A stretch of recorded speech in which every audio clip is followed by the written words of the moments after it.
সকালবেলা ঘুমিয়ে আছে, তখনই কোথা থেকে এক গাদা পানি এসে আমার মুখের উপর পড়ে। তখনই লাফ দিয়ে বিছানা থেকে উঠে দেখি সামনে বসে হাসছে ছোট বোন। ওর দিকে তাকিয়ে বলে উঠলাম, ময়না, তুই এটা কী করলি? আমার গায়ের মধ্যে এতগুলো পানি ঢাললি কেন? আমি কি জানি, আম্মু আমাকে বলেছে তাই তো আমি করেছি।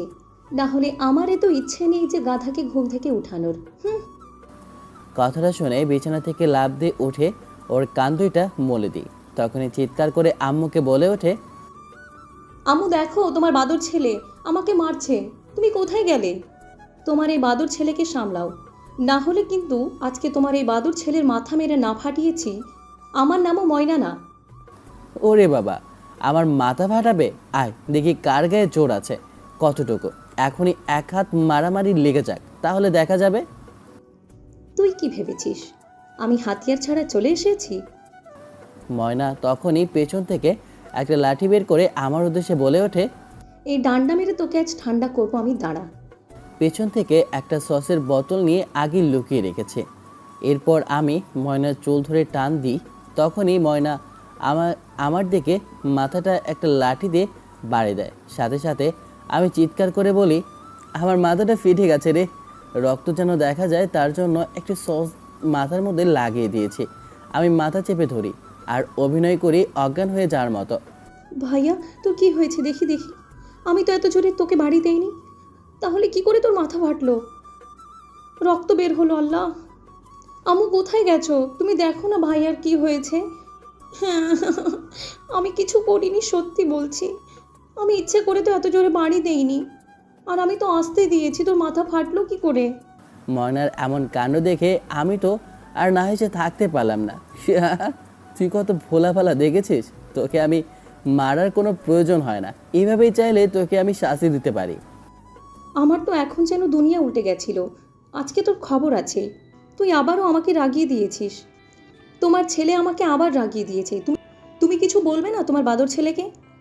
এবার ময়নাকে থামাইকে আমার পিছনে লেগে আছে আমাকে মারার জন্য। তখনই আম্মু চলে আসে, আমাদের উদ্দেশ্যে বলে ওঠে, এভাবে তোরা আমাকে আর কত জ্বালা যন্ত্রণা দিবি? এই থামবি তোরা, না হলে কিন্তু এখন আমার এই হাতের খুন্তি দিয়ে তোদেরকে মেরে দুজনের কি মা বানিয়ে ফেলবো। আম্মুর কথা শুনে ময়না আর কিছু বলল না। আম্মুকে বলে ওঠে, আম্মু, তুমি কি তোমার বাদর ছেলের বিচার করবা? আমার বিচার কোন দুঃখে করতে যাবে? আগে বল, তুই আমাকে পানি কেন ঢাললি? চুপ কর ফাজিল, আমি বলেছি। আম্মু ঠাস করে একটা বসিয়ে দিল। তখন ময়না হেসে বলে, একদম ঠিক হয়েছে। এখন কেমন লাগে? তোকে ও একটা মারবো। তোকে এখানে ঝগড়া করতে পাঠিয়েছি, তুই স্কুলে যা এখনই। যাচ্ছি। এত রাগও কে আমার লগে? কয়েকদিন পর তোর ভার্সিটির ফাইনাল এক্সাম, যেখানে বসে আছিস তুই এখনও ভার্সিটিতে যাচ্ছিস না। ভার্সিটিতে কখন যাবি?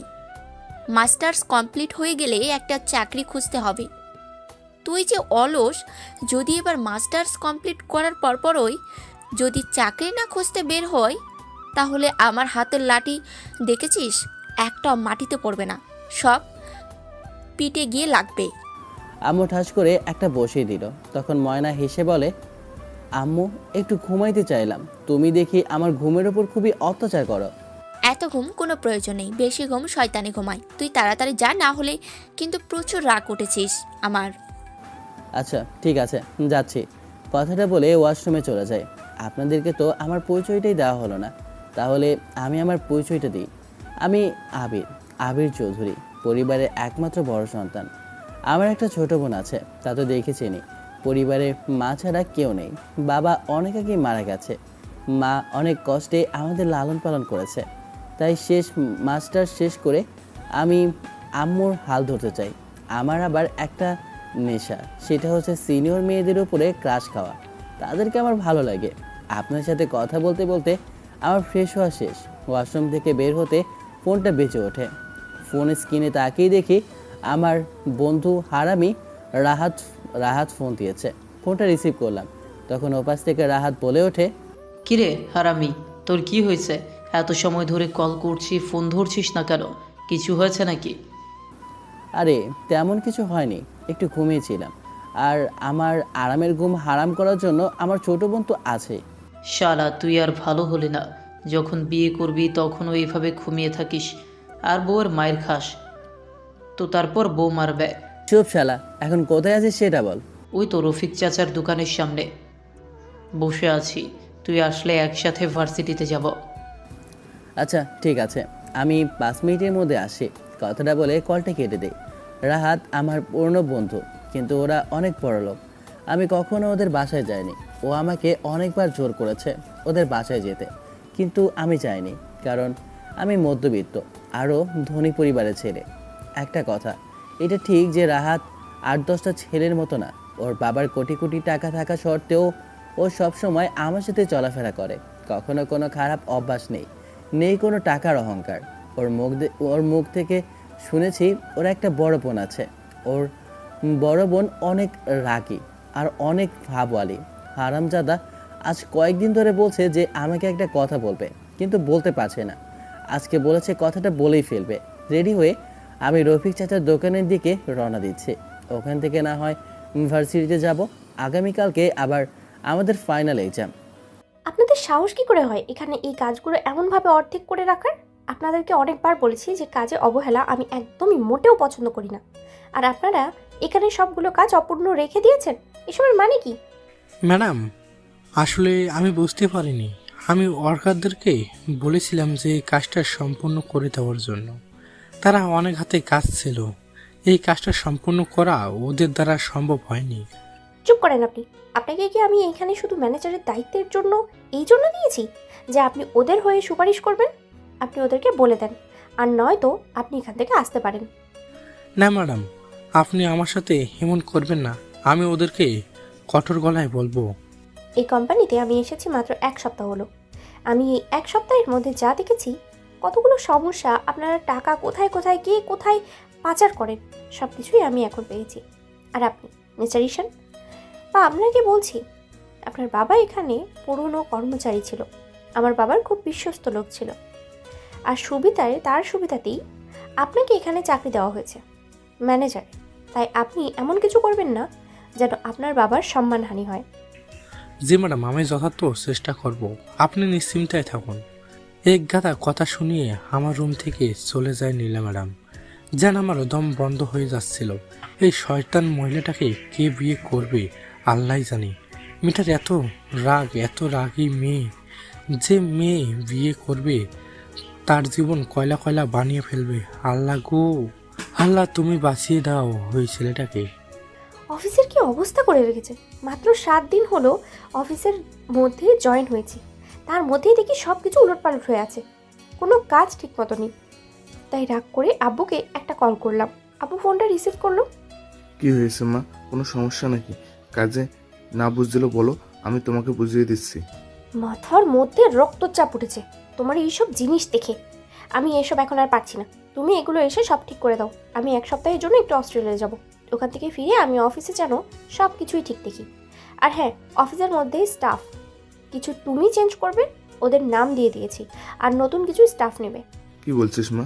আমাদের কোম্পানিটা দেশের সব থেকে বড় একটা কোম্পানি। এখানে জব পাওয়ার জন্য কত হাজার হাজার মানুষ আমাদের এই অফিসে আসে, কিন্তু সবার কপালে অফিসে চাকরি পাওয়া জোটে না। দেখো, আমি এসব কিছু জানি না। তুমি এদেরকে এখান থেকে বাদ দিবে, আর না হয় আমি অফিসে আসতে পারবো না। আর মা, রাগ করিস কেন? আমি কি একবারও বলছি যে আমি কাউকে বাদ দেব না? তুই যাকে বলবি তাকে আমি বাদ দিয়ে দেবো, সমস্যা নেই। তুই চিন্তা করিস না। তুই তাহলে অস্ট্রেলিয়া যা, আর কয়েকদিন পর তো তোর ভাই রাহাত অস্ট্রেলিয়া যাবে। ওকে একটু ভালো একটা ইউনিভার্সিটিতে অ্যাডমিশন করিয়ে দিস। ওর জন্যই বিশেষ করে আমি যাব। ওকে তুমি কিছুদিন পরে পাঠিয়ে দিও। কিছুক্ষণের মধ্যে আমি রফিক চাচার দোকানের সামনে এসে পৌঁছে দেখি সিগারেট খাচ্ছে রাহাত। কী রে হারামি, এই সময় বসে এখানে সিগারেট খাচ্ছিস কেন? কিছু হয়েছে নাকি মন খারাপ? মন খারাপ কেন? কিছুই তো বুঝলাম না। আগামীকালকে আমাদের এক্সাম, তুই মনটা ফ্রেশ রাখবি, তা না করে এইভাবে মন খারাপ করে বসে আছিস। আমাদের এক্সাম কি কখনো খারাপ হয়েছে বল? না রে বন্ধু, বিষয়টা এমন না। আসলে তোকে কথাটা কিভাবে বলবো জানি না, কিন্তু কষ্ট হলেও বলতে হবে। রাহাত ছেলেটা অনেক ভালো, ও আমার বন্ধু হিসাবে আমার জন্য যা করে আমি মনে করি পৃথিবীতে অন্য কেউ এমনটা করে না। ওর মতো বন্ধু পাওয়া অনেক ভাগ্যের। যখন যা ইচ্ছা আমার জন্য নিয়ে আসে। অনেকবার বারণ করা সত্ত্বেও আমার কথা শোনে না। আমি যদি কিছু বলি তাহলে আমার সাথে কথা বলবে না। শালা একদম গার্লফ্রেন্ডের মতো। দূর হারামি, মায়া মানুষের মতো এমন করিস কেন? কি হয়েছে খুলে বল। না বললে কিভাবে বুঝবো? কেন, তোর কি মুসলমানি হয়ে গিয়েছে নাকি? তোর আবার টুনটুনিকেও কেটে ফেলেছে? ধুর শালা, তুই শুধু আমার সাথে মশকারি করিস। বিষয়টা কেমন না? তুই এখানে বসে রফিক চাচার দোকানের সামনে সিগারেট খাচ্ছিস। কিছুক্ষণ পর রফিক চাচার মায়া আসবো। সিগারেট দেখলে কিন্তু ও নাক দিয়ে ফু করব। আর বন্ধু, রফিক চাচার মায়ার নামটা মোটা হইলেও কি হয়েছে, তোরে ভালোই মানাবে। কথাটা শুনে হেসে দিল রাহাত। আসলে ওকে হাসানোর জন্যই বলছিলাম। তখনই রাহাত বলে ওঠে, ধুর হারামি, তুই শুধু মশকারি করিস। মশকারি আর ছাড়লি না। কোন দুঃখে আমি মায়ের বিয়ে করতে যাব? আমাদের এমন দুষ্টুমির কথার মধ্যে কখন যে রফিক চাচা পেছন থেকে এগুলো শুনতেছে আমরা দুজনে একজনও বলতে পারবো না। যখন পেছন থেকে ডাক আসে আমাদের কলিজা কেঁপে ওঠে। আমার দোকানে বসে আমার মেয়ের নামে তোরা কি সব বলছিস? তোদের এত বড় সাহস? তোরা আমার মেয়েকে নিয়ে এসব বলিস? তোদের দুজনের আজ অবস্থা আমি এমন বেহাল করব যে সারা জীবন মনে থাকবে। পেছন থেকে রফিক চাচা একটা লাঠি নিয়ে আমাদেরকে দৌড়তে লাগলো। তখন আমি আর রাহাত, চাচা, আমাদের ভুল হয়ে গিয়েছে, আমাদেরকে মাফ করে দেন। আমরা আপনার মেয়েকে না, আমরা অন্য আরেকজনের কথা বলছিলাম। আমার সাথে মশকারি করছিস? তোদেরকে একবার হাতের কাছে পাই, তারপর তোদেরকে দেখাবো আমার সাথে মশকারির ফল কি। কি ভেবেছিস তোদেরকে ছেড়ে দেবো? একবার আয় আমার সামনে, তারপর তোদেরকে দেখছি। চাচা আপনি আমাদের সাথে এইভাবে নির্যাতন করতে পারেন না। আপনার দেখেন লুঙ্গি খুলে গেছে। বদমাশের দল, দাঁড়া, আজকে তোদের আমি মেরেই ফেলবো। তখনই দেখলাম বাজারের মধ্যে অনেক মহিলা যাচ্ছে। ওদেরকে দেখে আমি ওনাদের উদ্দেশ্যে রবি চাচাকে বলে উঠি, দেখেন আপারা, আমাদের রবি চাচা প্যান্টে হিসু করে দেয়। এই কথা বলাতে আমাদেরকে মারতে আসে। রবি চাচা কথাটা শুনে দাঁড়িয়ে গেল আর মহিলাগুলো হাসছে চলে গেল। পেছন থেকে ডাক দিয়ে বলে ওঠে, একবার আমার সামনে তোরা আয়, তখন তোদেরকে দেখিয়ে দেবো আজকের এই দিনটা আমি তোদের পরে সুদে আসলে তুলে নেব। আমরা এক ধরে ভার্সিটির ভিতরে প্রবেশ করি। ক্যাম্পাসে বসে দুজন হাঁপাতে লাগলাম। তখন রাহাতের উদ্দেশ্যে বলে উঠলাম, শালা তোর জন্য এই সবটা হয়েছে। তুই না অভিমান করে বসে থাকতি আর না আমি এইসব বলতাম। এখন তো সব দোষ আমার নামেই তুই এসব বলবি, হারামজাদা। আচ্ছা হয়েছে, এখন বল হয়েছেটা কি? আসলে আমি এক্সাম দিতে পারবো না, কারণ আমি অস্ট্রেলিয়া চলে যাব আগামীকালকে। মানে তুই এক্সাম দিবি না মানে? আর অস্ট্রেলিয়া চলে যাবি মানে? বুঝলাম না কিছু। অস্ট্রেলিয়ায় ঘুরতে যাবি, যা পরীক্ষা দিয়ে যা। এক্সাম আমি ওখানেই দিব, ওখানে আর 3 মাস পর এক্সাম দিতে পারবো। আর আমি ওখানে ইঞ্জিনিয়ারিং শেষ করব। এটা আমার না, আমার বাবা আর বোনের। তার জন্য আমাকে যেতে হবে। আমার কিন্তু মোটেও যেতে ইচ্ছে করে না। আমার শুধু তোর সাথে থাকতে ইচ্ছে করে, একসাথে চলাফেরা, একসাথে দুজনের বেড়ে ওঠা। রাহাতের চোখে পানি, কারণ বন্ধুত্ব ছেড়ে ও দূরে যেতে চায় না। এটা তো সবারই একটা কষ্ট। কিন্তু ওকে আমি আশ্বাস দিয়ে বললাম, দেখ বন্ধু, তোরা উচ্চ বংশ, আমরা মধ্যবিত্ত। আমাদের রিজিকের তো জন্য একটা না একটা কিছু বের করতেই হবে। এই এক্সামের পর ঠিকই আমাকে চাকরির উদ্দেশ্যে যেতে হতো। আল্লাহ তাআলার কি একটা খেলা, সাথে সাথে সবার এমন একটা অবস্থা হয়, আজকে আমাদের হয়েছে। পারলাম না। পরে তুই বলেছিলি তুই মাস্টার্স কমপ্লিট হওয়ার পরে তুই একটা চাকরি খুঁজবি। এই শহরে চাকরি পাওয়া খুবই কষ্টের। এখানে মামা খালু ছাড়া কেউ কখনো কাউকে চাকরি দেয় না। তুই চিন্তা করিস না, মাস্টার্স কমপ্লিট হওয়ার পর এই যে এই ফাইলটা নিয়ে যা, এটা শুধু আব্বুকে দিবি, তাহলেই হয়ে যাবে। আমাদের অফিসের রেকর্ড আমি তোর চাকরির ব্যবস্থা আব্বুকে বলে করে দিয়েছি। তুই আমার এত ভালো একটা বন্ধু, তোর জন্য আমি এতটুকু করতে পারবো না? রাহাত আমাকে একটা হাতে প্যাকেট ধরিয়ে দিয়ে কথাটা বলল। আমি ওকে জড়িয়ে ধরে কান্না করে দিলাম। একটা চাকরি কখনোই পেতাম না। রাহাত আমার বন্ধু হয়ে সবসময় আমাকে সাপোর্ট করেছে। ওর যত সাধ্য আমাকে চেষ্টা করেছে। আর তুই চিন্তা করিস না, আমি ওখানে ইঞ্জিনিয়ারিং কমপ্লিট করে অবশ্যই তোর বাচ্চা কাচ্চার সাথে দেখা করব। আচ্ছা ঠিক আছে, এখন চল। আমি তোকে আজকে ট্রিট দেবো, কারণ তুই চলে যাবে দেশের বাইরে। আবার কবে তোর সাথে দেখা হয় জানি না। আচ্ছা ঠিক আছে, চল। দুজনে ক্যান্টিনে যাই। ক্যান্টিনে গিয়ে খাওয়া দাওয়া করে এরপর ক্লাসে যাই। ক্লাস শেষ করে রাহাতকে এয়ারপোর্টে এগিয়ে দিয়ে আসি। বাসায় যাই মন খারাপ করে। বসে রইলাম। তখন আম্মু এসে বলে ওঠে, কি রে, এভাবে মন খারাপ করে বসে আছিস, কিছু হয়েছে নাকি? আম্মুকে সব কিছু খুলে বললাম। সব কিছু শোনার পর আম্মু বলে ওঠে, ওসব কথা বাদ দে তুই। আলাদা আলাদা যা করে অবশ্যই ভালোর জন্যই করে। এসব নিয়ে চিন্তা করিস না, খাওয়া দাওয়া করে একটু পড়তে বস, আগামীকালকে তোর আবার এক্সাম আছে। আম্মুর কথা শুনে আমি খাওয়া দাওয়া করে উপরে কিছুক্ষণ পড়তে বসলাম। এরপরে ঘুমিয়ে পড়লাম। দেখতে দেখতে এক্সাম শেষ হয়ে যায়, ফলাফল চলে আসে। আমরা দুজন ভালো রেজাল্ট করতাম। আজকে রাহাত নেই, তাই মনটা খারাপ। ওকে ফোন দিয়ে আমার ভালো রেজাল্ট শোনালাম। ও নিজেও খুশি। আমরা মধ্যবিত্ত, অভাব তো থাকবেই। আমি চিন্তা করেছি আগামীকালকে আমি রাহাতের অফিসে যাব। ওখানে ওই ফাইলটা নিয়ে গেলে হয়তো বা চাকরিটা হয়ে যাবে। এইসব কথা ভাবছিলাম খাবার টেবিলে। তখনই আম্মু আমার উদ্দেশ্যে বলে ওঠে, কি রে, কি সব ভাবছিস? এবার তো একটা চাকরি কর। তুই তো দেখতে আমাদের পরিবারের অবস্থা, সংসারে এই হাল, আমার একার দ্বারা তো সম্ভব হচ্ছে না। তুই একটা বিয়ে করলে তারপরও হতো। আমি একটু বাসি। আম্মু, আগামীকালকে ভাবছি রাহাতের অফিসে যাব। আমি খাওয়া দাওয়া করে ঘুমিয়ে পড়লাম। ঘুম থেকে উঠে ফ্রেশ হয়ে আমি নাস্তাটা সেরে নিই। এরপর রেডি হয়ে রাহাতের দেওয়া ঠিকানা অনুযায়ী আমি যেতে লাগলাম। কিছুক্ষণ যাওয়ার পর একটা বড় অফিসের সামনে এসে দাঁড়ালাম। আমি অবশ্য কখনো জানতে চাইনি যে রাহাতের বাবা কে, ওদের কোম্পানির নাম কি। অফিসের সামনে এসে উপরে তাকিয়ে দেখলাম এনআর ইন্ডাস্ট্রিজ লিমিটেড।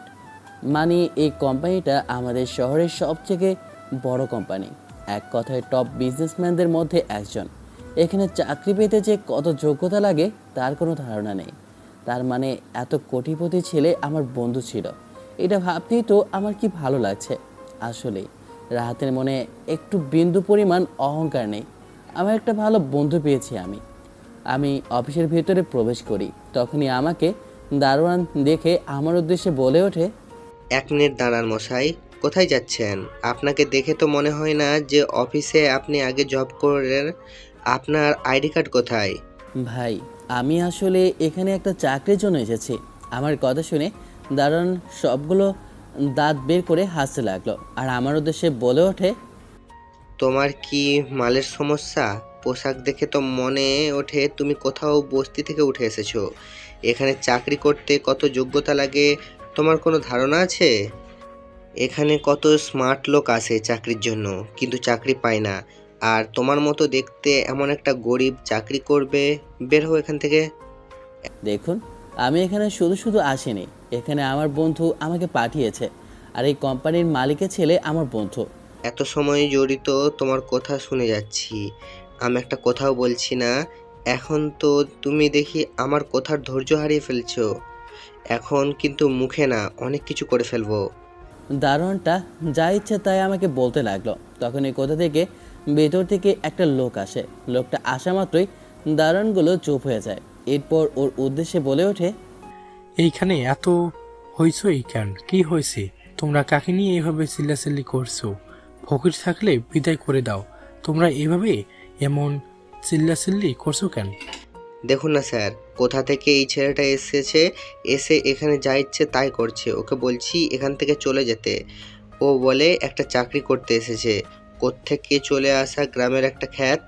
চুপ করো তোমরা। যেহেতু লোকটা এসেছে, কোনো কারণ ছাড়া আসেনি, তোমরা এইভাবে একজন লোককে এভাবে অপমান করছো কি করে? আমি বুঝলাম না তোমাদের এত সাহস কি করে আসলো। ছেলেটার কথা শুনে দারোয়ানগুলো চুপ হয়ে গেল। মনে হচ্ছে ছেলেটা ভালো। তখন আমার সামনে এসে বলে ওঠে, আপনি এখানে কি জন্য এসেছেন? আসলে আমি এখানে একটা চাকরির জন্য এসেছি। আমার বন্ধু আমাকে এখানে পাঠিয়েছে। এই যে কাগজগুলো, ফাইলটা আমি লোকটার হাতে দিলাম। লোকটা ফাইলটা দেখে আমার উদ্দেশ্যে বলে ওঠে, আচ্ছা, তাহলে আপনি সে ব্যক্তি। আমাকে স্যার কল করে বলেছে যে একজন লোক আসবে, আর উনি আগে আপনাকে জয়েন দিয়ে দিয়েছে। আচ্ছা, সব কিছু তৈরি করে রেখেছি, আপনি আসছেন না দেখে আমরা অপেক্ষা করছিলাম। ছেলেটার কথা শুনে দারোয়ানগুলো হা করে তাকিয়ে রইল। তখনই দারোয়ানের উদ্দেশ্যে বলে ওঠে, আপনি আমাদের এখানে নতুন জয়েন হয়েছেন। তোমরা ওনার সাথে যা ব্যবহার করেছো, বিশেষ করে তোমাকে বলছি, তুমি আগামীকাল থেকে এখানে আর আসবে না। স্যার আমাকে মাফ করে দিন, আমার ভুল হয়ে গিয়েছে। আমি কখনো এমন কাজ আর করব না। আমি ওনাকে চিনতে পারিনি। তোমার দ্বিতীয় ভুল যেন না হয়, তার জন্য আমি তোমাকে এখান থেকে যেতে বলেছি, পরের বার তোমাকে এখানে নিজেই গুলি করে মেরে ফেলবো। ছেলেটা আমাকে নিয়ে যায়। আমি ওর উদ্দেশ্যে বলে উঠি, আপনাকে অনেক ধন্যবাদ। আরে ধন্যবাদ দেওয়ার প্রয়োজন নেই। আর তোমার বয়স, আমার প্রেমিক তুমি আমাকে তুমি করে বলো। আমার নাম ঈশান। আমি এতটুকু জানি তুমি আমাদের ছোট স্যারের বন্ধু। তুমি অনেক ভালো, আমি শুনেছি। আচ্ছা, তাহলে আমি তোমার কথাই জানলাম রাহাতের কাছ থেকে। রাহাত আসলে বলেছিল যে অফিসের মধ্যে যদি ভালো কেউ থাকে তাহলে হচ্ছে এসব যে তাদের কোম্পানির পুরনো ম্যানেজার ছেলে, অনেক ভালো ছেলে। ভাই সব কিছু ঠিক আছে, কিন্তু একটা জিনিস ঠিক নেই, সেটা হচ্ছে গিয়ে আমাদের এই কোম্পানির ম্যাডাম। মানে তোমার কথা তো আমি ঠিক বুঝলাম না। আরে ভাই, তুমি যদি এখানে ঠিকমতো চাকরি করতে চাও তাহলে অবশ্যই সাবধানে থাকবে ওই দরজাল মেয়েটার কাছ থেকে, কারণ ও প্রচুর পরিমাণ রাগে। আমি রাহাতের বোনের কথা বলছি। আমি অবশ্য শুনেছি ওর বোন একটু রাগী আর নেমাকি। ও আমার থেকে তেমন বড় না, বয়সে মাত্র 4 বছরের বড়। অবশ্য কখনো আমি রাহাতের বোনকে দেখিনি, তাই বলতে পারছি না রাহাতের বোন দেখতে কেমন। এটা হচ্ছে তোমার ডান্স, আর এই কাজগুলো শেষ করো, ম্যাডাম এসে তোমার কাজগুলো দেখবে, কারণ ম্যাডাম আগামীকালকেই কিন্তু আমাদের অফিসে আসবে। আচ্ছা ঠিক আছে, তাহলে আমি কাজ শেষ করে বাসায় যাব। অফিসের কাছাকাছি একটা বাসা দিয়েছে থাকার জন্য। আম্মু আর ছোটো বোন এখন বাড়িতে আছে, ওদেরকে কয়েকদিন পর বাসায় নিয়ে আসবো ভাবছি। কাজ শেষ করে আমি বাসায় চলে আসি। বাসায় এসে খাওয়া দাওয়া করে একটা কল দিলাম রাহাতকে। রাহাতের সাথে কিছু সময় কথা বলে আমি ঘুমিয়ে পড়ি। আগামীকাল সকালবেলা আবার যেতে হবে, কারণ আমাদের আবার ম্যাডাম আসবে। আগামীকালকে তোমাকে তো আবার অফিসে যেতে হবে, কারণ আমাদের অনেক বড় একটা ডিল আছে, এখানে তোমাকে যেতে হবে। আচ্ছা ঠিক আছে, সমস্যা নেই। তুমি তোমার শরীরের খেয়াল রাখছো তো? আমি আমার শরীরের কি চিন্তা করব? আমি তো তোর চিন্তায় মরে যাচ্ছি। সেটা কেমন কথা বলছো তুমি? তোমার আমাকে নিয়ে চিন্তা করার কি আছে? তোকে নিয়ে চিন্তা করব না? কি বলিস তুই? তোর বিয়েটা যদি দিতে পারতাম নিজে বেঁচে থাকতে, তাহলে তো আমার কোনো চিন্তা ছিল না। দেখো বাবা, তোমাকে আমি একবার বলেছি আমার বিয়ে নিয়ে তোমাকে চিন্তা করতে হবে না। ভালো লাগে না কথাটা বলেই কলটা কেটে দিলাম। সব দোষ আমার, আমি এমন করেছি তার জন্য এতটাও হয়ে গিয়েছে। লাইফে আমার কাছে সব পুরুষকেই এমন খারাপ মনে হয়, কাউকে আমার চোখে এখনো পর্যন্ত ভালো বা অন্যরকম মনে হয়নি। নিজের লাইফ থেকেই শিক্ষা পেয়েছি, আর দ্বিতীয় ভুল আমি করতে চাই না। সকালবেলা ঘুম থেকে উঠে ফ্রেশ হয়ে আমি নাস্তা করে অফিসের উদ্দেশ্যে রওনা দিলাম। অফিসে বসে নিজের কাজগুলো করতে লাগলাম। দেখলাম কাজগুলো পাঠিয়েছে, কিন্তু এখনও তারা এগুলো কনফার্ম করেনি, তাই ফোন দিলাম। ফোন দিতে ওরা বলে ওঠে যে মেল করা হয়নি, মেল করে দিয়েছে। তারপরে বলে মেল করছি না। বিরক্ত হয়ে অনেকক্ষণ যাবৎ বকাঝকা করলাম আর মাথা গরম করে বসে রইলাম। সকালবেলা ঘুম থেকে উঠে ফ্রেশ হয়ে রেডি হয়ে অফিসের উদ্দেশ্যে রওনা দিলাম। তখনই লক্ষ্য করলাম একটি ছেলে রাস্তার মাঝখানে একটা বৃদ্ধ মহিলা পার হতে পারছে না। আশেপাশে অনেক লোক আছে, কিন্তু কেউই বৃদ্ধ মহিলাটাকে সাহায্য করছে না। তখন অনেকগুলো লোকের মধ্যে থেকে একটা ছেলেকে দেখলাম। ওই বৃদ্ধ মহিলাটাকে হাতটা ধরে তাকে রাস্তা পার করে দিয়েছে, আর বৃদ্ধ মহিলাটা তাকে হাত ধরে দোয়া করে দিল। কেন জানি না ছেলেটার দিকে আমি তাকিয়ে রইলাম। নিজের অজান্তেই যখন গাড়িটা চালু হলো তখনই আবার নিজের ঘোর কাটে অফিসের মধ্যে চলে আসি। অফিসের মধ্যে এসে সবার কাজ দেখতে লাগলাম। এর মধ্যেই একটা ছেলের শব্দ শুনে ওর দিকে দেখতে লাগলাম। দেখতে যাওয়ার সাথেই এমনি বিরক্ত হয়ে বসে আছি, তখন একটা মেয়ে এসে আমার উদ্দেশ্যে বলে ওঠে, মনে হয় আপনি অনেক বিজি। ভুরু মুচকে মেয়েটার দিকে তাকালাম। মেয়েটা দেখতে অসম্ভব সুন্দরী, যে কোনো ছেলে দেখলে প্রেমে পড়বে না এটা বলা যায় না। বিরক্ত ছিলাম, তাই মেয়েটার উদ্দেশ্যে বলে ওঠে, হ্যাঁ আমি বিজি, কিন্তু আপনি কে, আর আপনাকে পারমিশন কে দিয়েছে এখানে আসার? ও আচ্ছা, তাহলে কি আমার এখানে আসার জন্য আপনার পারমিশন নিতে হবে? আল্লাহ ভাই, তুই তো মনে হয় একবারে গিয়েছিস। তুই একটু আমার দিকে তাকা ভাই, আমি অনেক ইশারা করছি। আবির আমার দিকে তো সারা দে ভাই। এটা যে আমাদের অফিসের ম্যাডাম, তুই তো চিনিস না কি ভুল করে ফেলেছিস। আজব তো, যেহেতু এই ডেস্কটা আমার আর টেবিলটাও আমার, সব কিছুই আমার, তাহলে পারমিশনটা আমার থেকে নেওয়া লাগবে তাই না? তার থেকে বড় কথা আপনি কে? আপনি মনে হয় নতুন, আপনি জানেন না আমি কে? হ্যাঁ আমি জানি না আপনি কে, কিন্তু আপনি জানেন না আমি কে। আমি হচ্ছি শিফট ইনচার্জ, বুঝলেন? আমি কি বুঝছেন? Shift in charge. আপনার যদি কোনো কাজ না থাকে তাহলে আপনি এখন আসতে পারেন। কখনো আমার সাথে এমন ব্যবহার কেউ করেনি, কিন্তু ছেলেটাকে দেখে আমি বেশ অবাক হচ্ছি। অন্য কেউ হলে আমার রাগ চরম পর্যায়ে চলে যেত, কিন্তু ছেলেটার উপরেই কেন যেন রাগ করতে পারছি না। ছেলেটার কথা আমার কাছে যেন ভালো লাগা শুরু করেছে। কেন এটা আমি বুঝতে পারছি না। Excuse me. আপনি এক্ষুনি আমার রুম থেকে বেরিয়ে যান। আমার কথা হচ্ছে আপনি এখন এখান থেকে যেতে পারেন। এখনও যাচ্ছেন না? আপনি এখানে দাঁড়িয়ে আছেন এখনও? মেয়েটা ওখান থেকে চলে যায়। এমনিতে মাথা গরম, তার উপর আগলা পিড়িত। অবশ্য দেখতে মেয়েটা খারাপ না, অসম্ভব সুন্দরী, কিন্তু আমার সিনিয়র, তাই তো আরও বেশি একটু প্রেমে পড়ে গেলাম। এগুলো বলছি আর নিজের মনে হাসতে লাগলাম। তখনই পেছন থেকে কেউ ডাক দিয়ে, ভাই আজকে মনে হয় তোর এখানে শেষ দিন। এত পীড়িতের কথা বলে লাভ নেই, আর প্রেম করলেও লাভ নেই। আরে ভাই কি বলছো? তোমার কথাতে কিছুই বুঝতেছি না। শেষ দিন মানে বুঝলাম না।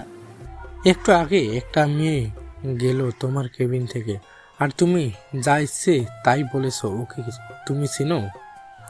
আজব ভাই, তুমিও না মজা করো। চিনব কি করে? তুমি নাম্বার চাও নাকি? নাম্বার চেয়ে লাভ নাই। প্রেমে আমি পড়েছি, তুমি না। মায়ের আমি খেলাম, তুমি না। ভাই তুমি এসব ডায়লগ বাদ দাও তো। তুমি যা করেছো আমার মনে হয় না তুমি আগামীকাল থেকে অবশ্যই আসতে পারবে। দেখো কাণ্ড, না বলে ভয় দেখাচ্ছে। আগে তো বলবা হয়েছেটা কি? আর আমি কি মহাভারত অশুদ্ধ করে ফেলেছি যে আমার এত বড় শাস্তি হবে? আর ভাই এটা হচ্ছে আমাদের অফিসের নীলা ম্যাডাম, যার কথা তোমাকে বলেছি। ইন্না লিল্লাহি। আবির, আর মনে হয় না তুই এই অফিসে থাকতে পারবি। আল্লাহ গো, আমার তো এখনই হাঁটু কাঁপছে। আমি এই ডেঞ্জারাস মহিলার সাথে এত কথা বলে ফেলেছি, তাকে এত অপমান করেছি, তার অফিসে আমি নিজেই। এখন যদি নিজের চাকরি বাঁচাতে চাও তাহলে এখনই ম্যাডামের কেবিনে গিয়ে তার কাছে ক্ষমা চাও। হয়তো এখনই আমি হিসু করে দেওয়ার মতো অবস্থায়। তারপরও ভয়ে ভয়ে ম্যাডামের কেবিনে গেলাম। ওনার কেবিনে গিয়ে বলে উঠলাম, ম্যাডাম আমি কি আপনার কেবিনে আসতে পারি? হ্যাঁ, ভিতরে আসুন। ভেতরে প্রবেশ করে দেখলাম কি জানি করছে ম্যাডাম। আমি তো দেখে ভয়ে হাঁটু কাঁপা শুরু করলো। আমি কাঁপা কাঁপা কণ্ঠে বলে উঠলাম, ম্যাডাম। ম্যাডাম। হ্যাঁ ম্যাডাম, আসলে কিভাবে বলবো, আমার তো বলার মতো ভাষাই নেই। আমি জানি আপনি আমাকে বের করে দেবেন, কিন্তু ম্যাডাম আমরা তো গরিব, আপনারা কোথায় বড়লোক। আমি এখন কি বলবো জানি না। আমি মনে হচ্ছে এখন সমুদ্রের মধ্যে আছি আর এত পানির মধ্যে ডুবে যাচ্ছে। আমার জীবনের সিগন্যাল মনে হচ্ছে বেঁচে যাচ্ছে। গলার মধ্যে আমি হাত দিয়ে বললাম, ম্যাডাম একটু পানি খেতে পারি?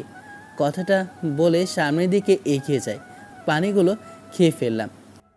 ছেলেটার এমন কাণ্ডে আমি নিজের অজান্তেই হেসে উঠলাম। আচ্ছা বসে পানি খান, সমস্যা নেই। আমি বসে পানিটা শেষ করলাম। এরপর ওনার উদ্দেশ্যে তাকিয়ে রইলাম। তখনই উনি বলে ওঠে, আপনি তো ভয়ে মনে হচ্ছে একদম শুকিয়ে গিয়েছেন। সমস্যা নেই, আমি আপনার চাকরিটা নেব না।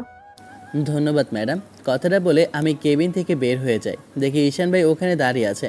আমাকে দেখে বলে ওঠে, কি ভাই চাকরি আছে নাকি চলে গিয়েছে? তো আমাকে কি মনে হয় আমি শুধু কথা শুনবো? কথা শুনিয়ে দিয়ে এসেছি, আমার সাথে আবার কথা বলবে? আমি এতটুকু বলেছি যে আমি কিছু করিনি, তাহলে মাপ চাইবে কি জন্য? আর আমি মাপ দেওয়ার লোকও না। তুমি কি বলছো ঠিকভাবে জেনে শুনে বলতেছো তো?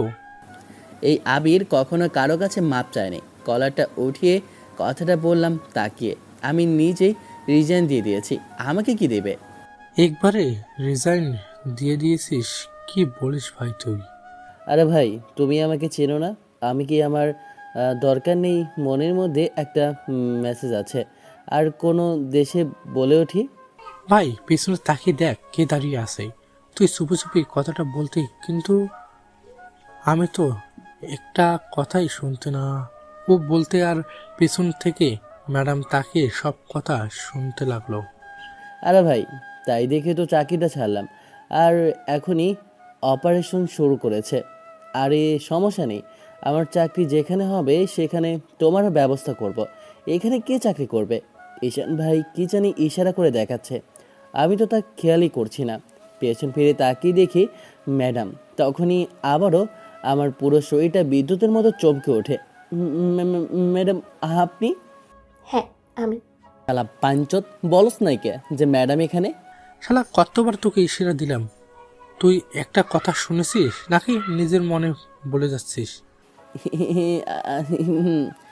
ম্যাডাম, আপনার কথা বলছিলাম, এই যে আপনি কত ভালো, আমাদের অফিসের ম্যাডাম অনেক ভালো, এগুলো বলছিলাম। ঘড়ির দিকে তাকিয়ে দেখি অফিসের ছুটির সময় হয়ে গিয়েছে। আল্লাহ, মনে হয় বাঁচলাম। তখনই ম্যাডামের উদ্দেশ্যে বলে উঠলাম, ম্যাডাম এখন তো অফিস ছুটি। আমি এ কথা বলেই আমি দিলাম তোর, আল্লাহ বাঁচাইছে। ছেলেটার মধ্যে কেমন জানি না একটা অন্যরকম মায়া আছে, কিন্তু না, আমার কেন এমনটা লাগছে। আমি মুচকি একটা হাসি দিলাম। আমি নিজেকে বুঝিয়ে চলে গেলাম। কিছুক্ষণ পর ওখান থেকে সবগুলো ফাইল চেক করে বাসায় যাওয়ার উদ্দেশ্যে রওনা দিলাম। বাসায় পৌঁছে দেখি আব্বু বসে রান্না করছে। এসে আব্বুর উদ্দেশ্যে বলে উঠি, এসব কি করছো আব্বু? তোমাকে কতবার বলেছি রান্নাঘরে আসবে না, তুমি জানো তোমার শরীর খারাপ করে। আর এখানে তো অনেক লোক আছে, তুমি এদেরকে বললেই তো হয়, কেন তুমি এখানে এসেছো? তোদের দুজনকে আমি নিজে রান্না করে খাইয়েছি আর সব কিছু নিজে করেছি, আর তুই বলছিস আমি রান্না করে আসবো না? তো কি করে হয়? ডাক্তার বলেছে তোমাকে এখন শুধু রেস্ট দেওয়ার জন্য, তাই আমি অফিসের দায়িত্ব নিয়েছি। যদি এমনটা না হতো তাহলে কিন্তু আমি ওই অফিসে যেতাম না। আমি নিশ্চিন্ত হব যদি তুই বিয়েটা করে ফেলিস। আব্বু, এসব বাদ দাও। এসো, টেবিলে এসো, আমি খাবার নিয়ে আসছি। আর কাজের লোকেরা কোথায় গিয়েছে? আজকে ওদের আমি ছুটি দিয়ে দিয়েছি। আজকে আমি আমার মেয়ের জন্য রান্না করেছি, তার জন্য। আব্বু তুমিও না? এরপর আমি আর আব্বু দুইজনেই টেবিলে খেতে বসলাম। খাওয়ার সময় আব্বু বলে ওঠে, আকাশের একটা বন্ধুর নাম নাকি কি বলেছিল? হ্যাঁ, মনে হয়েছে আবির। ছেলেটার নাম আবির। অবশ্য আমি ওকে দেখিনি। আমাকে আকাশ বলেছে ওকে কোর্স করার জন্য, তাই আমি ওকে আমাদের কোম্পানিতে চাকরি দিয়েছি। ছেলেটা কেমন দেখেছিস? কাজের আগ্রহ আছে ভালোই, ট্যালেন্ট আছে, কিন্তু একটু বেশি কথা বলে। কিন্তু ছেলেটা কেমন এখন আপাতত জানি না আমি। আকাশ তো বলেছে ওর ভালো বন্ধু, ছোটবেলা থেকে নাকি ওরা একসাথে বড় হয়েছে। কিন্তু দেখ, আমরা কেউই জানি না ওর একটা বন্ধু আছে। আমরা জানতাম ও সবসময় একা চলাফেরা করে, কখনো আমাদের মতো না। ও সাধারণভাবে থাকতে পছন্দ করে। মানুষের জীবনে অনেক কিছুই লুকিয়ে থাকে আব্বু। আব্বুকে ওষুধ খাইয়ে দিয়ে আমি রুমে গিয়ে শুয়ে পড়ি। বাসায় এসে মাত্র রেস্ট করলাম, তখনই ফোনটা বেজে ওঠে। দেখি আম্মু কল করেছে। ফোনটা রিসিভ করলাম। আম্মু ওপাশ থেকে বলে ওঠে, কী রে বাবা, কেমন আছিস? আর তোর কি খবর? তোর তো কোনো খোঁজ খবর পাচ্ছি না। কল করি, কলই তো তোকে পাই না। এই তো আম্মু, ভালো আছি। আর মোটামুটি চাকরি তো ভালোই যাচ্ছে, ভাবছি তোমাদেরকে এখানে নিয়ে আসবো। আর ময়না কি করছে? আম্মু, ওকে বলে দাও তোমার ছেলেকে একদম আমার সাথে কথা না বলতে। এতদিন হয়ে গেল, এখনো পর্যন্ত আমার জন্য কিছু নিয়ে আসেনি। ওর সাথে আমি কোনো কথাই বলতে চাই না, ওকে বলে দাও। তোর পিচ্ছি বুড়ি বোন প্রচুর পরিমাণে রেগে আছে, তুই ওর জন্য কিছুই নিয়ে আনিসনি। তার থেকে বড় কথা, চাকরি পেয়েছিস, ওর জন্য কিছু নিলি না, তার জন্যই তো রেগে আছে। আরে আম্মু, এখানে কাজে যে চাপ কি বলবো। আর আগামীকালকে তোমাদেরকে এখানে নিয়ে আসবো ভাবতেছি আমি। ওসব বললে আমি শুনবো না। আমি কালকে যদি বাড়িতে আসি, যেন আমার জন্য অনেক কিছু আমি দেখতে পাই। না হলে কিন্তু ওর সাথে আমি কথা বলবো না। আম্মু, বলে দাও। আমি তোর জন্য অনেকগুলো চকলেট, খেলনা, যা যা পছন্দের সব কিছু কিনে রাখবো, সমস্যা নেই। তারপরও আমার সাথে রাগ করিস না, আর আমর খেয়াল রাখিস। তুই খাওয়া দাওয়া করিস ঠিকমতো, বুঝছিস বাবা? আম্মুর সাথে কিছু সময় কথা বলে কলটা কাটা মাত্রই আরেকটা কল আসলো। ফোনটা আকাশের রিসিভ করতেই ওপাশ থেকে আকাশ বলে, কি হারামি, কি খবর তোর? কি করছিস? আরে ভাই বলিস না, কি আর করব, আমি তো এখানে চিপায় পড়ে গিয়েছি। তোর বোন যেমন সুন্দরী তেমনই ডেঞ্জারাস। এমন একটা বোন কিভাবে তোর ঘরে পয়দা হলো রে ভাই? আরে ভাই, আমার বোন সুন্দরী তাই বলে ক্রাশ খেয়ে প্রেমে পড়ে যাস না। আর হ্যাঁ, বড় কথা হচ্ছে গিয়ে আমার বোনের একটু রাগী, কিন্তু তার মনটা অনেক ভালো। প্রেমে তো পড়ে গিয়েছি, আর এখন থেকে দোলাবাই ডাকা শুরু কর। হারামি, ও আমার সিনিয়র। আমার বোন তোকে মেরে কিভাবে বানিয়ে ফেলবে, তাই সাবধানে থাকিস। এত প্রেমে পড়লে পরে তো মাথা ফেটে যাবে। যা হওয়ার দেখা যাবে কাল সকালে। আজ তো প্রেমে যেহেতু পড়েছি, করবই তো, কে ঠেকাবে দেখছি। হয়েছে ভাই, তুমি বীর পুরুষ, এখন বুঝতে পারছি। এখন বলো তোমার কি অবস্থা? আর অফিসের মধ্যে কেউ কিছু বলছে নাকি? তাহলে আমাকে বল, আমি আব্বুকে বলে দিব। আরে না, তোদের অফিসের মধ্যে অনেক ভালো সবাই, কিন্তু তোর বোনটাই একটু রাগে, সবাইকে কথায় কথায় শুধু বকাঝকা করে। আমার বোন একটু এমনি, কিন্তু যখন কাউকে ভালো লাগবে তাকে নিজের জীবনের চাইতেও বেশি করে আপন করে নেবে। আমি তাদের কাছ থেকে সব সময় দূরে থেকেছি। আকাশের সাথে আরও কিছু সময় কথা বলে ফোনটা কেটে দিলাম। এরপর খাওয়া দাওয়া করে আমি শুয়ে পড়ি, কারণ সকালে যদি আবার তাড়াতাড়ি অফিসে যেতে হয় এমনটা ভেবে আমি ঘুমিয়ে পড়ি। সকালবেলা ঘুমিয়ে আছি, তখনই স্বপ্ন দেখছি যে নীলা ম্যাডাম আমাকে বকাঝকা করছে। আমি স্বপ্নের মধ্যে বলছি, ম্যাডাম আমাকে ছেড়ে দিন, আমার ভুল হয়েছে, আমাকে ক্ষমা করে দিন। তখনই হাতের ফোনটা বেজে ওঠে, লাফ দিয়ে উঠে পড়ি। তার মানে এত সময় ধরে আমি স্বপ্ন দেখছিলাম। ফোনের স্ক্রিনে তাকিয়ে দেখি ঈশান ভাই কল করেছে। ফোনটা রিসিভ করলাম, তখন ঈশান ভাই বলে ওঠে, আরে ভাই, তুমি কোথায় এখনো অফিসে আছো? না ম্যাডাম তো সেই সকাল অফিসে এসে বসে রইলো। তার মানে কি সকালের খবর যা স্বপ্ন দেখেছি তা এখন বাস্তবে পরিণত হতে যাচ্ছে নাকি? আমি তাড়াতাড়ি করে রেডি হয়ে অফিসের জন্য রওনা দিলাম। এমনিতেই দেরি হয়ে গিয়েছে, আমি দৌড়ে যেতে লাগলাম। 10 মিনিটের মধ্যে অফিসের সামনে এসে নীলা ম্যাডামের কেবিনে প্রবেশ করে হাঁপাতে লাগলাম। ম্যাডাম, আপনি যখনই ঈশানকে দিয়ে কল করেছেন তখনই আমি বাসা থেকে দৌড়ে অফিসে চলে আসি। কথাটা বলতে লাগলাম আর নিজে হাঁপাতে লাগলাম। আমার এমন অবস্থা দেখে দেখলাম নীলা ম্যাডাম একটা মুচকি হাসি দিল। এরপর পানির গ্লাসটা আমার সামনে দিয়ে বলে ওঠে, এ নিন, পানিটা আগে খেয়ে নিন। পানিটা খেয়ে আমি দম নিলাম। এখন ভাবতেছি আল্লাহ জানে চাকরি থেকে বের করে দেয় নাকি। তখন ম্যাডামের উদ্দেশ্যে বলে ওঠি, জি ম্যাডাম বলুন, এবার আমি আপনার জন্য কি করতে পারি? আপনি আগে ভালো করে নিঃশ্বাস নেন, তারপর না হয় হবে। না ম্যাডাম, আমি এখন একদম ঠিক আছে, বলুন আমি আপনার জন্য এখন কি করতে পারি? চা খাবেন নাকি কফি? জি। আচ্ছা, চা ঠিক আছে। রহিম চাচা, এখানে 2টা চা দিয়ে যান। আমি তো অবাক হয়ে ম্যাডামের দিকে তাকিয়ে আছি, যে কিনা এত রাগী একটা মেয়ে, সে হঠাৎ করে আমাকে চায়ের অফার করছে, বুঝলাম না, তাও আবার একসাথে। এই নিন, এখানে অনেকগুলো ফাইল আছে, এগুলো শেষ করে দিবেন আপনার সময় অনুযায়ী। আমি চা খাচ্ছি আর ম্যাডাম কথাগুলো বলছে। অনেক সময় দেখলাম যে ম্যাডাম আমার দিকে তাকিয়ে আছে। আমি চুপ করে চা খেয়ে ওখান থেকে ফাইলটা নিয়ে নিজের কেবিনে চলে যাই। জি ম্যাডাম, আপনি কি আমাকে ডেকেছেন? আগামীকালকে অনেক বড় একটা ডিল হবে, প্রজেক্টটা তৈরি রাখবেন। আগামীকালকে মিটিংয়ে বসতে হবে, আর হ্যাঁ, কাউকে অ্যালাউ করবেন না, ঠিক আছে? জি ম্যাডাম, সমস্যা নেই। ম্যাডামের দেওয়া কাজগুলো শেষ করে আমি বাসায় ফেরার আগে আমার পিচ্চি বোনের জন্য অনেক কিছু কিনে নেই, চকলেট, এরপরে আরও অনেকগুলো খেলনা। আমার বোনের জন্য আমার জন্য কিছু জামা কাপড় কিনে আমি বাসায় আসি। বাসায় এসে দেখি সবাই রুমে বসে আছে। আমাকে দেখে বোন দৌড়ে এসে বলে ওঠে, কে ভাইয়া, কেমন আছিস? আর আমার জন্য কিছু নিয়ে এসেছিস?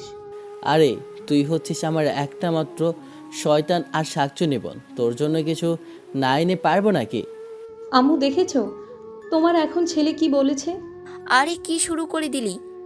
মাত্র মেয়েটা আসছে আর তুই ভিতরে আয়।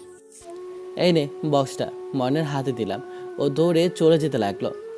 এটা তো অনেক বড় বাড়ি আর রুমগুলো অনেক সুন্দর, অনেক কিছু আছে। এটা কি কোম্পানি থেকে তোকে দিয়েছে নাকি? এটা তো কিছুই না, মাত্র সাধারণ।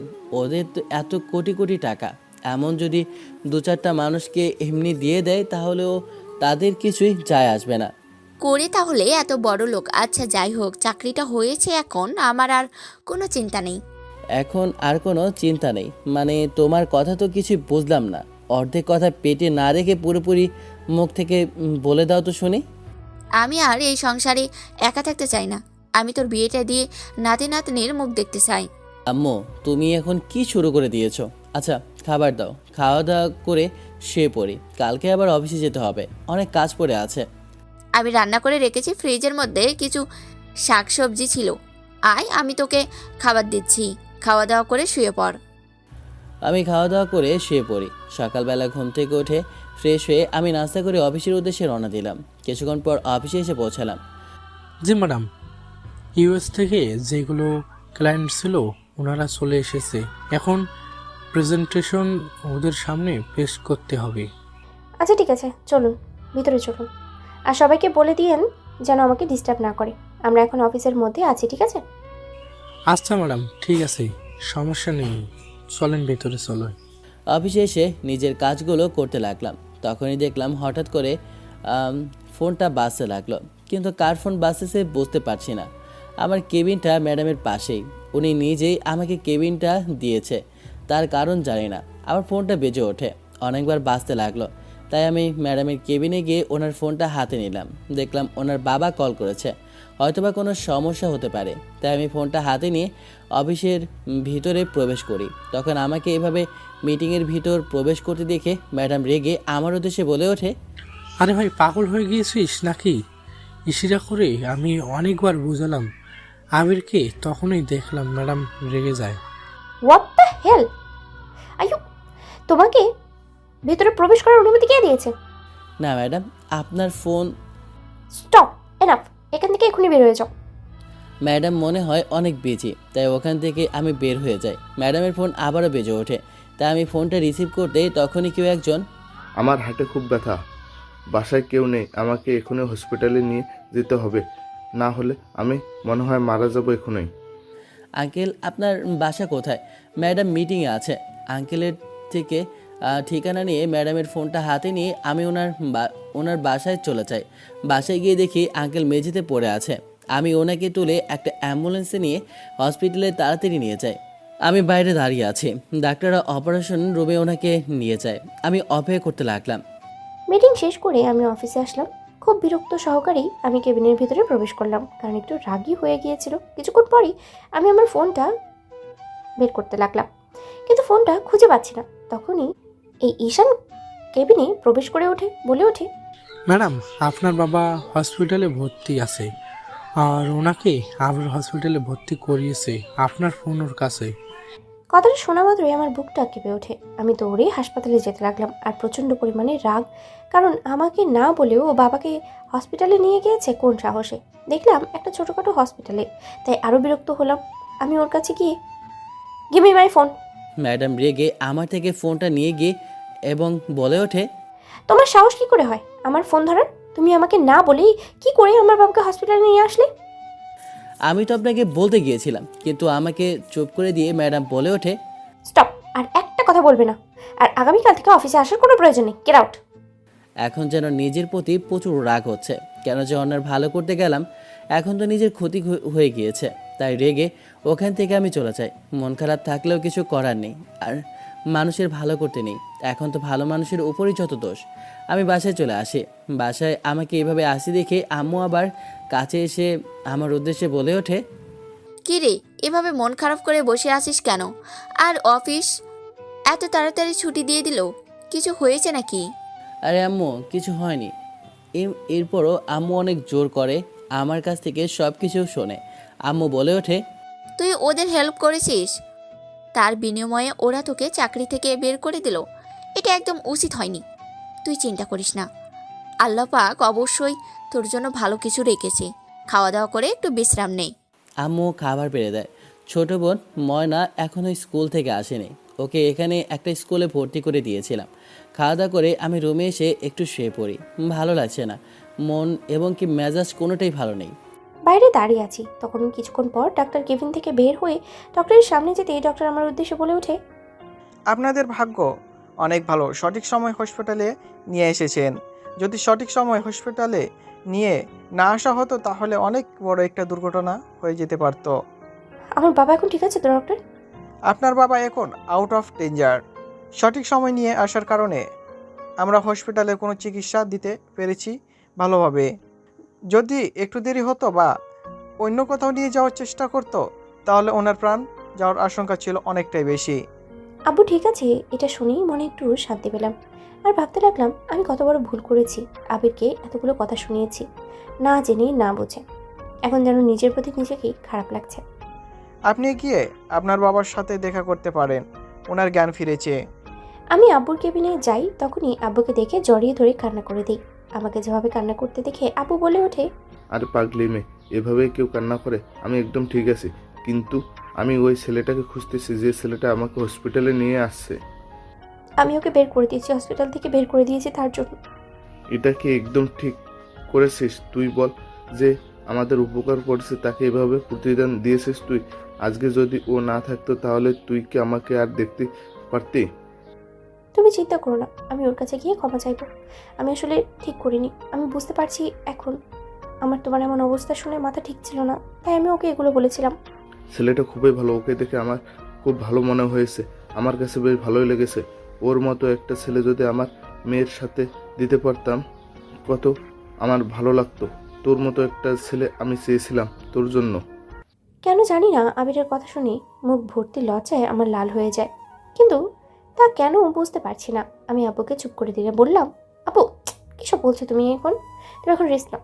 আমার মেয়েটা রুম থেকে চলে যায়, ওর মুখ দেখে বুঝতে পারছি এই প্রথম আমার মেয়ে কোনো ছেলের প্রতি ইন্টারেস্ট দেখালো না।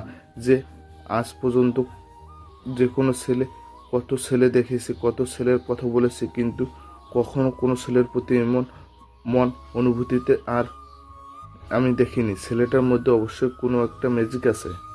আবিরের জন্য অনেকগুলো শপিং করে আমি ওদের বাসায় নিয়ে যেতে লাগলাম।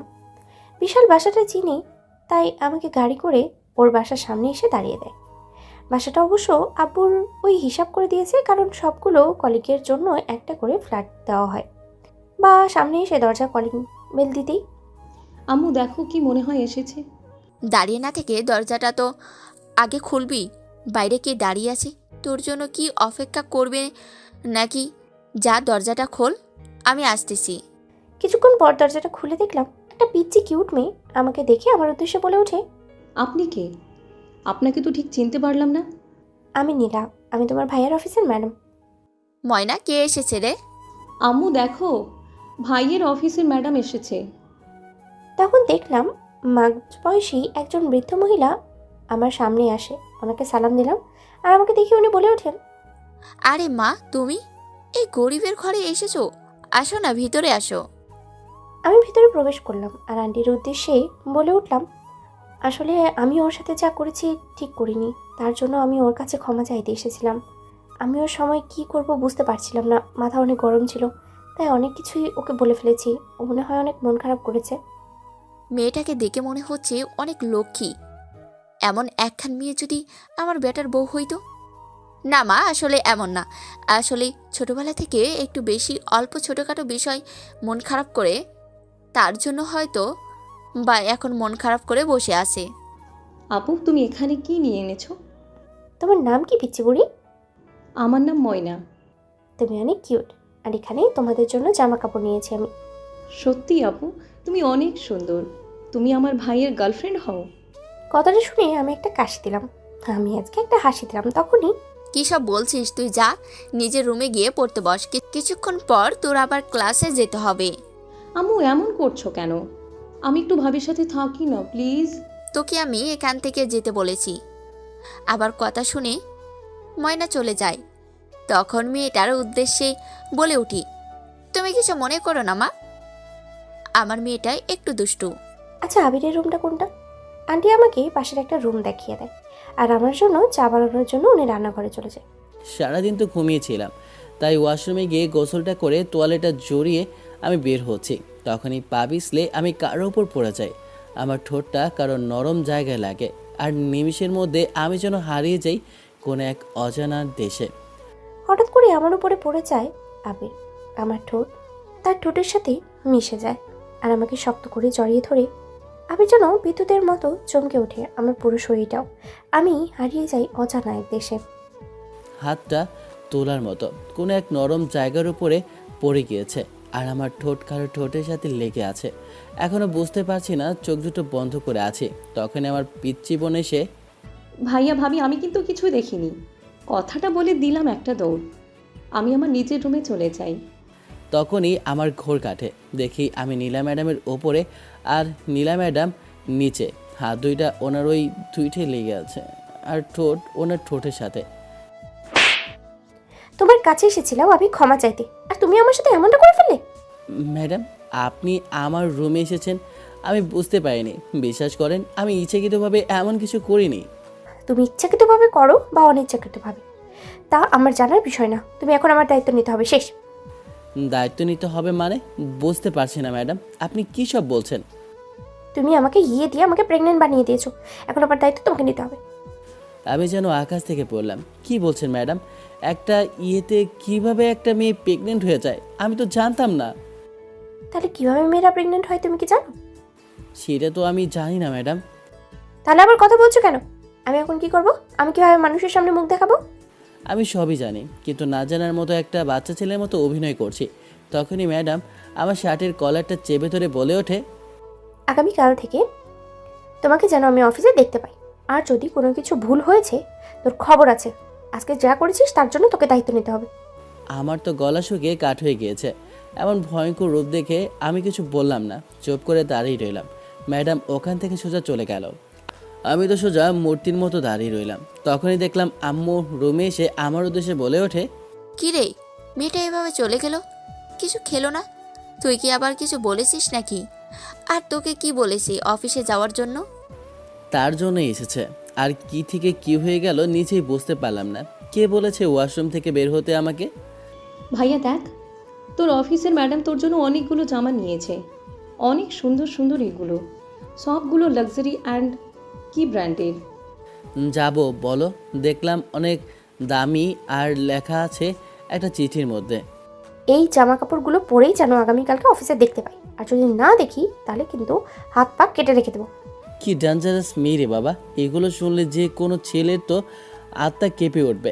আমি তো একটা পিচি ছেলে। রুমে শুয়েছি আর শুধু কেন বারবার ওই সময়ের কথাটাই মনে পড়ছে। আমি কি সত্যি আবিরকে ভালোবেসে ফেলেছি? ওই পিচি ছেলের প্রেমে কি করে আমি পড়লাম বুঝতেই পারছি না। আসলে ছেলেটার চোখে কেমন জানি না একটা নেশা আছে। এই নেশা যে কোনো মেয়েকেই গ্রাস করতে যথেষ্ট। সকালবেলা ঘুম থেকে উঠে ফ্রেশ হয়ে রেডি হয়ে নিলাম অফিসে যাওয়ার উদ্দেশ্যে। আজকে নীলা ম্যাডামের দেওয়া জামা কাপড়গুলো পরে নিলাম। কিছুক্ষণ পর ময়না আমার কাছে এসে বলে উঠল, ভাইয়া আজকে তোকে হেভি লাগছে, অনেক কিউট লাগছে। কিন্তু যে কোনো মেয়ে তোর প্রেমে পড়তে বাধ্য। পিচ্ছি, তুই দেখি দিন দিন বুড়ি হয়ে যাচ্ছিস। যা এখনই পড়তে বস। নাস্তা ছেড়ে অফিসের উদ্দেশ্যে রওনা দিলাম। তা মাঝপথে দেখলাম অনেক জ্যাম। গাড়ি থেকে নেমে হাঁটতে লাগলাম। তখনই দেখলাম একটা মেয়ে গাড়ি থেকে নামতে গিয়ে পড়ে যাচ্ছিল। আমি মেয়েটাকে ধরলাম। এখন মেয়েটা আমার দিকে তাকিয়ে বলে ওঠে, আপনাকে অসংখ্য ধন্যবাদ। এখন আপনি যদি আমাকে না ধরতেন তাহলে মনে হয় এখনই আমি পড়ে যেতাম, আর হাত পা ভেঙে তো হসপিটালে যেতে হতো আমাকে। আরে ধন্যবাদ দেওয়ার কোনো প্রয়োজন নেই, এটা আমার কর্তব্য ছিল।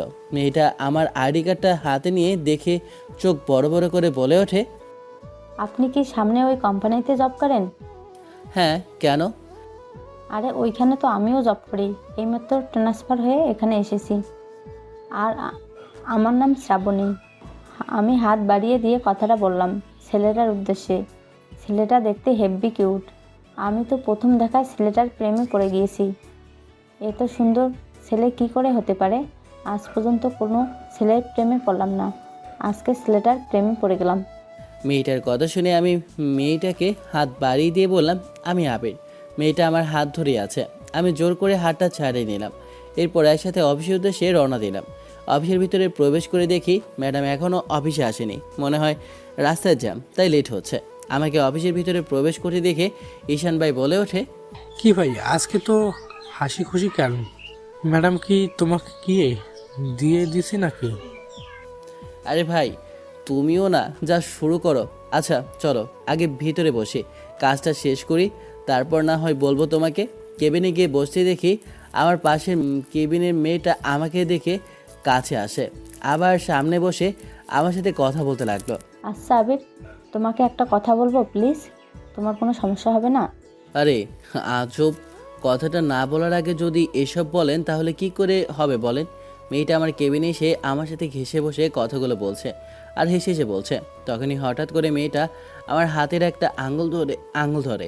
আমি খেয়ালই করিনি, কারণ কথার মধ্যে ছিলাম। আর মেয়েটা আমার উদ্দেশ্যে বলে ওঠে, আচ্ছা আবির, তোমার কি কোনো গার্লফ্রেন্ড আছে? প্লিজ সত্য কথা বলবে আমাকে, কারণ তোমরা ছেলেরা একটু মিথ্যা কথা বলো, সুন্দর ছেলেরা একটু বেশি মিথ্যা কথা বলে। আমি অফিসের ভিতর প্রবেশ করে দেখি আবিরের হাত ধরে আছে একটি মেয়ে আর হেসে হেসে কথা বলছে। আর আবিরকে প্রশ্ন করছে ওর কোনো গার্লফ্রেন্ড আছে কিনা। এটা দেখার পরেই আমার যেন চরম মাথা গরম হয়ে যায়, রক্ত গরম হয়ে যায়। এখন মনে হচ্ছে গিয়ে মেয়েটাকে ঠাস করে দুটো চড় থাপ্পড় লাগিয়ে দিই। নিজেকে অনেক কষ্টে আমি কন্ট্রোল করে রুমের ভিতরে প্রবেশ করলাম। এসে রুমে সব কিছু ভাঙতে শুরু করলাম। কখন যে ম্যাডাম আমাকে দেখে ফেলেছে আমি বুঝতেই পারিনি। আর মেয়েটা আমার হাত ধরে আছে, নিজেও জানি না। তখন আমি পাগলের মতো বলছেন আমার গার্লফ্রেন্ড থাকবে কি করে? আর আপনি বলছেন মিথ্যা কথা বলে, আর আমি সুন্দর না। মিথ্যা কথা আমি কখনো বলি না। তখনই দেখলাম ম্যাডামের রুম থেকে অনেক কিছু ভাঙার শব্দ। ধরাধরি করে ঈশান ভাই ফার্স্ট এড বক্সটা নিয়ে যায়। ভাই, ম্যাডামের দেখি প্রচণ্ড পরিমাণ রেগে আছে, কি হয়েছে বুঝতে পারছি না। আবার কিছু সময় পর ঈশান আমার কাছে এসে বলে ওঠে, তোকে ম্যাডাম কেবিনের ভিতর যেতে বলেছি। ম্যাডামের কথা শুনে আমি কেবিনের ভিতর প্রবেশ করি। কেবিনের ভিতর প্রবেশ করতে ম্যাডাম আমাকে দেখে কাছে এসেই, এখানে প্রেম করার জন্য জায়গা না যে তুমি এখানে এসে বসে প্রেম করবে। এটা এখানে কাজের বিষয় ছাড়া অন্য কোনো বিষয় অবশ্যই অ্যালাউ না। কিন্তু ম্যাডাম আমি তো, আমার আর কোনো কথা বলতে না দিয়ে ম্যাডাম আবারও, আমি তোমার ম্যাডাম, তাই আমার মুখের উপরে কথা বলার তোমার সাহস কি করে হয়? তুমি এত বড় সাহস কোথা থেকে পাও? নিজের অকারটা ভুলে যাও না তুমি। নিজের রাগ আর কন্ট্রোল করতে পারলাম না। এখন আর অপমান আমি মেনে নিতে পারলাম না। ঠাস করে একটা থাপ্পড় বসিয়ে দিলাম ম্যাডামকে। আপনি নিজেকে কি মনে করেন? আমার একটা কথা আপনার শোনার প্রয়োজন নেই। আমি ওনার সাথে কোনো কথা বা প্রেম আলাপ করছিলাম না। উনি নিজে থেকে এসে আমার সাথে কথা বলছিল। এই নিন, আমি আপনার চাকরি করবই না, আমি রিজাইন দিলাম। কথাটা বলে রাগ করে আমি কেবিন থেকে বের হয়ে গিয়ে সোজা চলে গেলাম বাসায়। বাসায় আর গেলাম না, নদীর পাড়ে গিয়ে বসে রইলাম। প্রচণ্ড পরিমাণ বিরক্ত লাগছে যে নিজেকে কি মনে করে। যা ইচ্ছা তাই করবে সিনিয়র বলে, আর ম্যাডাম বলে সব কিছু করবে। তাই রেগে আমি বসে আছি নদীর লেগের পাড়ে। বুঝলাম না, নীলা ম্যাডামের চোখে দেখি জল, কি হয়েছে আবার? কখনো তো ওনাকে কান্না করতে দেখিনি, আবার কি হলো?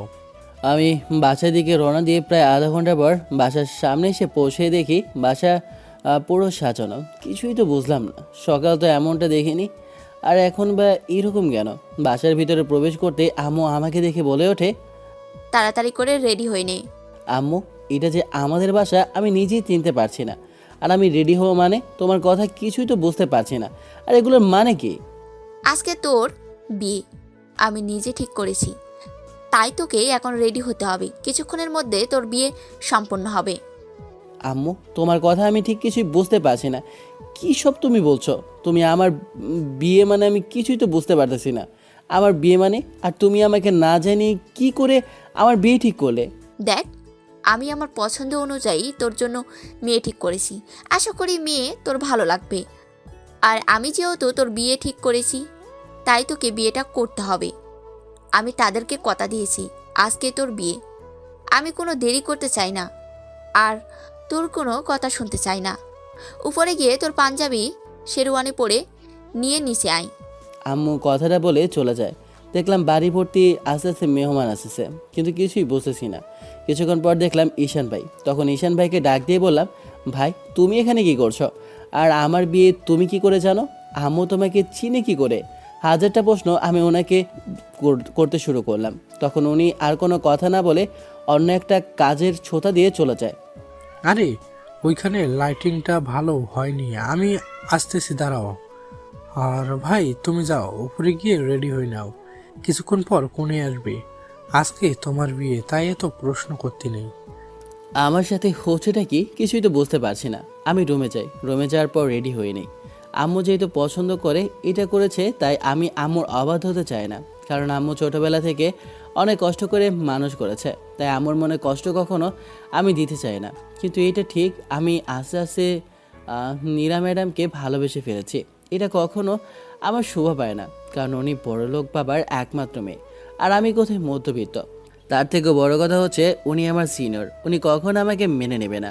আমি ওনাকে যতই ভালোবাসি না কেন, তাই আম্মুর কথাটাই মেনে নিয়ে আমি পাঞ্জাবি আর শেরওয়ানি পরে রেডি হয়ে নিলাম। ভাইয়া, ভাবি কিন্তু অনেক সুন্দরী।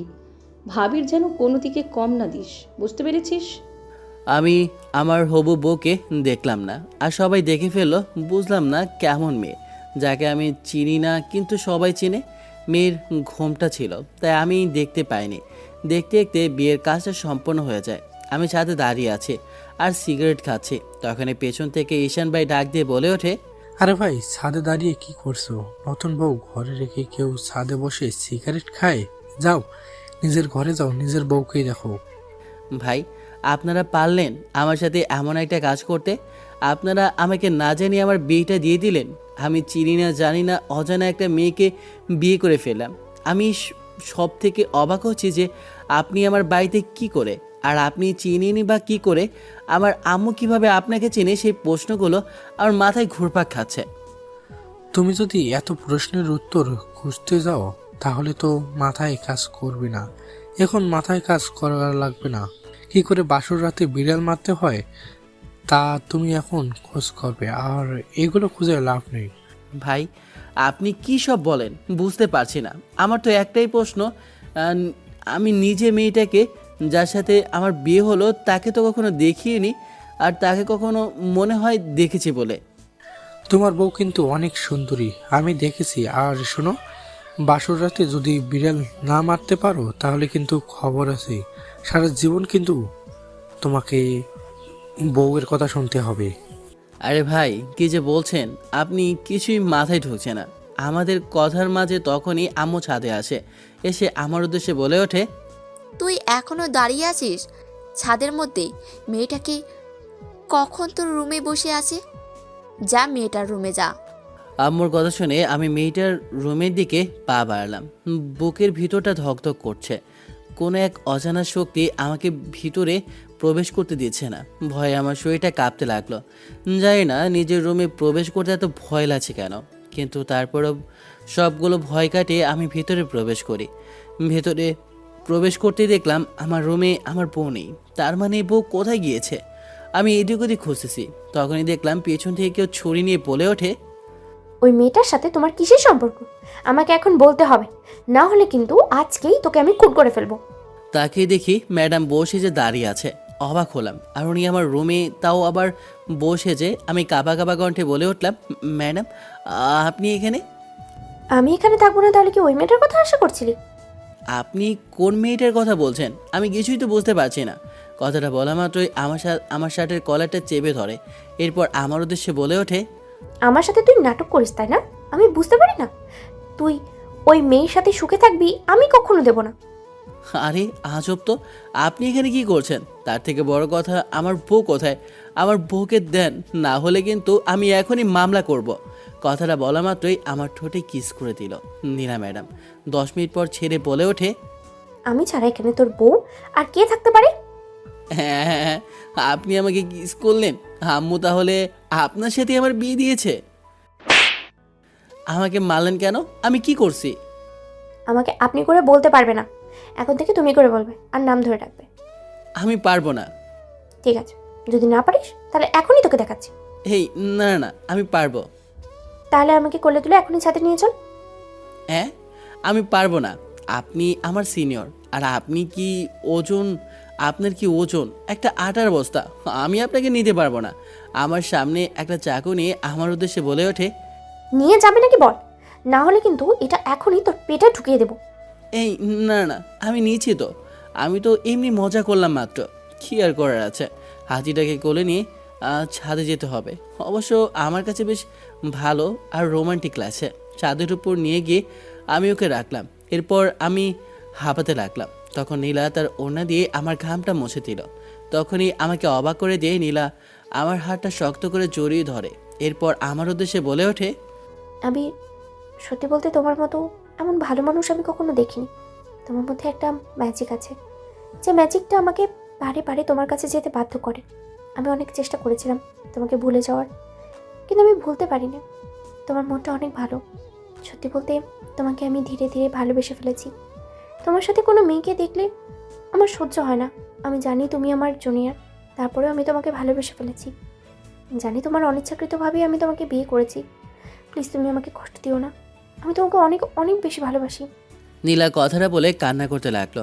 আমি ওর চোখ দুটো মুছে দিয়ে ওর মুখটা আমার সামনে এনে ওকে জড়িয়ে ধরি। এরপর ওর উদ্দেশ্যে বলে উঠি, পাগলি একটা, এইভাবে কেউ কান্না করে? তুমি আমার কাছ থেকে একবারও জানতে চেয়েছো আমি তোমাকে ভালোবাসি কিনা? এই সমুদ্রকে সাক্ষী রেখে আমি তোমাকে বলছি, আমি তোমাকে সত্যিই ভালোবাসি।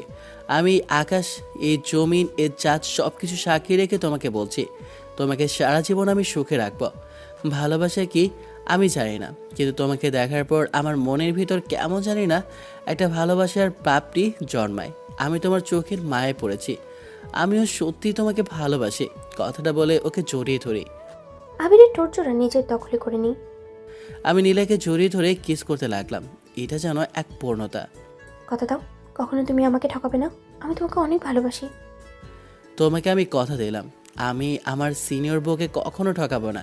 সারাটা জীবন আমার এই বুকে আগলে রাখবো। ভালোবাসা কখনো বয়স থেকে হয় না, ভালোবাসা হয় মন থেকে। আমি কখনো ভাবতেই পারিনি যে আমি নীলাকে আমার স্ত্রী হিসেবে কখনো পাবো। নীলা আমাকে ভালোবাসবে এটা কখনো কল্পনা করতেও পারিনি। আল্লাহ তালার কাছে লাখো কোটি শুক্রিয়া যে আমি যাকে ভালোবাসি আল্লাহ তালা তাকে আমার করে দিয়েছে। আমি নীলার বুকে মাথা রেখে চাঁদের দিকে তাকিয়ে আছি, আর চাঁদের আলো নীলার মুখে পড়ছে, আর ওর সৌন্দর্যটা আরও দ্বিগুণ বেড়ে গেল। আমার মুখের দিকে তাকিয়ে রইলাম। আপনারা এখন আর তাকিয়ে কি দেখছেন? আমি না হয় আমার ভালোবাসার মানুষটাকে দেখছি। আপনারা এখনও বসে আছেন কেন? গল্প শেষ হয়ে গিয়েছে, বাসায় যান। গল্পটা এখানেই শেষ হলো। গল্পটা যদি ভালো লাগে তাহলে অবশ্যই একটা কমেন্ট করবেন। আল্লাহ হাফেজ, টাটা, বাই বাই।